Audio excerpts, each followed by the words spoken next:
friends, at the beginning of the story we see an old landlord named Sim Yok. Yok is a very arrogant landlord. His only source of income was rent. But many tenants, including Mr. Choi, didn't pay on time. So, Yok threatens Choi for rent.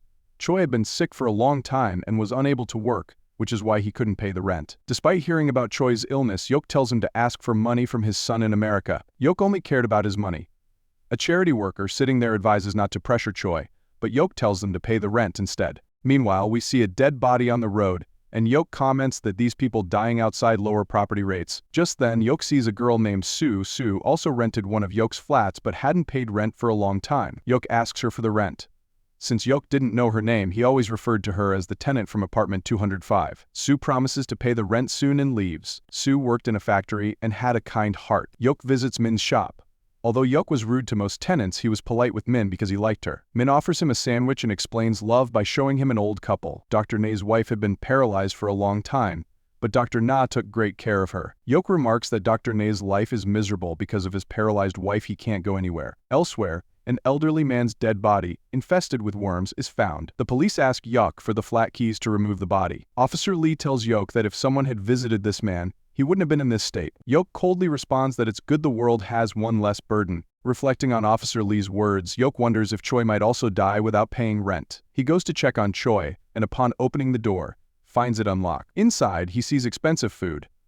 Angry, Yok shouts that Choi can afford expensive food but can't pay rent. Choi explains the food was for an expected visitor. In conversation, Yok learns that Choi was once a police officer who spent his life chasing a serial killer. This killer mainly targeted females but started by murdering old men, and it seems the killings are happening again. Choi mentions that an old man who used to eat with them at the church hasn't been seen for a few days, but Yok ignores this and leaves. Later, a serial killer enters Choi's flat and kills him. The next morning, Yok comes to fix the lock and is shocked to find Choi's dead body. The killer had tied Choi in such a way that it looked like a suicide. During the investigation, the same charity worker accuses Yok, claiming Choi committed suicide because of the rent pressure. This rumor spreads through the town, and people start mistreating Yok. However, Sue comes to Yok and expresses her belief that Choi didn't commit suicide. She assures Yok that she will pay the rent and shift somewhere else soon. To find out the truth behind Choi's death, Yok investigates his flat, but Park, the person for whom Choi had prepared the food, attacks him. Park tries to explain that Choi had made a passport to visit his family,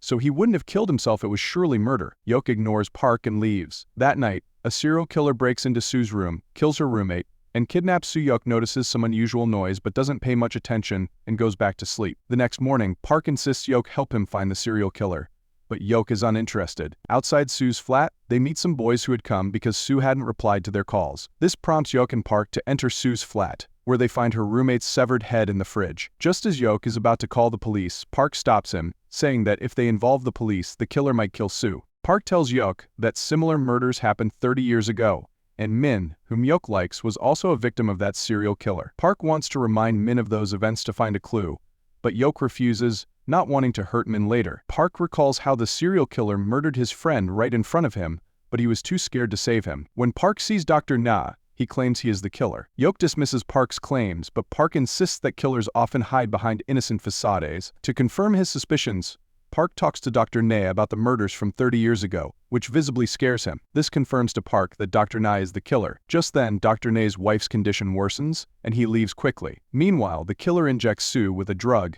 and Officer Lee suspects Yok is the serial killer because of his lock and key work, making it easy for him to enter anyone's room. Yok sneaks into Dr. Na's house and discovers a secret door. Before he can open it, Dr. Na stops him, asking him to leave. Yok finds this suspicious but leaves. Park arrives holding Dr. Na at gunpoint. Yok opens the secret door and is shocked to find an opium farm, which Dr. Na claims he grows to treat his wife. Park realizes the killer's eyes match Dr. Na's, but Yok finds out Park's gun is fake, and Park is an Alzheimer's patient who escaped from the hospital. Yok sends Park back to the hospital, ignoring his warnings about Dr. Na. Later, Yok continues investigating, remembering that a man named Han had disappeared. At Han's house, Yok finds his dead body hanging and a piece of cloth matching the pants of a man for whom Yok had made a key. Yok heads to this man's flat and finds photos of Han and others, realizing this man killed them all. Just then, Officer Lee arrives and arrests Yok. Yok tries to explain, but the man they're chasing dies in a car accident. The town believes the serial killer is dead, but Sue is still captive. Yok tells the police the real killer has been around for 30 years,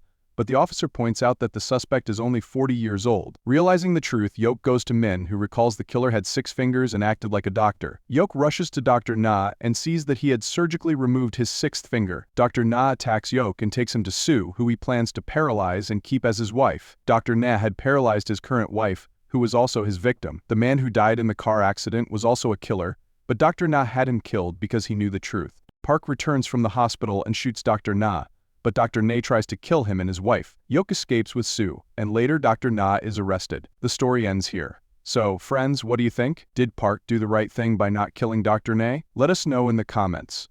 Don't forget to like, share, and subscribe to the channel, and press the bell icon to never miss an update. See you in the next video. Till then, take care.